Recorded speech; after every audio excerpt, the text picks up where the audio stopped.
البروتاليزم اللي عنده تقريبا نفس مبدأ الباوهاوس، وبجوجهم مشتركين فيه اللي هو الوظيفة قبل الشكل، وباللي البناية خاصها تبين الوظيفة ديالها بأشكال هندسية واضحة ونقية.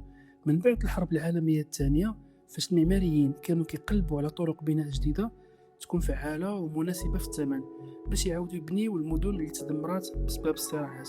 ما لاعبينش على الزواق، ولكن كيلعبوا على الصح. الباوهاوس هما الاولين اللي ولاو كيبنيو بالحديد والزاج والسيما كعناصر جماليه في حد ذاتها، بلا ما يخبيوها مورا القبص ولا الصباغه. هذه الفكره هي الجوهر ديال البروتاليزم. الاسم ديالو اصلا مشتق من الكلمه الفرنسيه بيتون بروت، يعني السيما الخام. مولاه هو المؤرخ المعماري البريطاني راينار بانهام. البروتاليزم خدا هذا البلان ورجعوه عقيده. السيما كتبقى مغطياش حرشه وبلا فينيسيون، باش تبان فيها حتى ملامح واثار داك الخشب اللي تقدات به. لقيت جوج بلايص خدموا بهذا الاسلوب، واحد في عماره جميله هندسيه في مكناس، والثاني المتحف اللي كاين في منطقه وليلي الاثريه.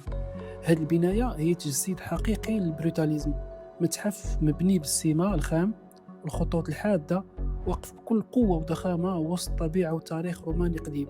هذا الاختيار ماشي عشوائي. السيما هنا كتعبر عن الحداثه والقوه بلا ما تحاول تكذب او تخبى مورا زواق غريب على المنطقه. لكن واخا قرب التشابه، التعبير البصري بين المدرستين كيختلف بزاف. الباوهاوس كيميل للاناقه، الخفه والتوازن، والمساحات الكبيره الزاج اللي كتعطي احساس بالشفافيه. في المقابل البروتاليزم كيمشي في اتجاه الكتله والضخامه. البنايات ديالو كيبانو بحال كتل هندسيه متداخله وزوايا حاده. خلاصه القول، الباوهاوس هو اللي حرر العمارة من الماضي وعلمنا نشوف الجمال في الهندسة والنقاء الصناعي. والبروتاليزم والامتداد الجريء اللي خدا نفس هذه المبادئ ورجع أكثر قوة وضخامة.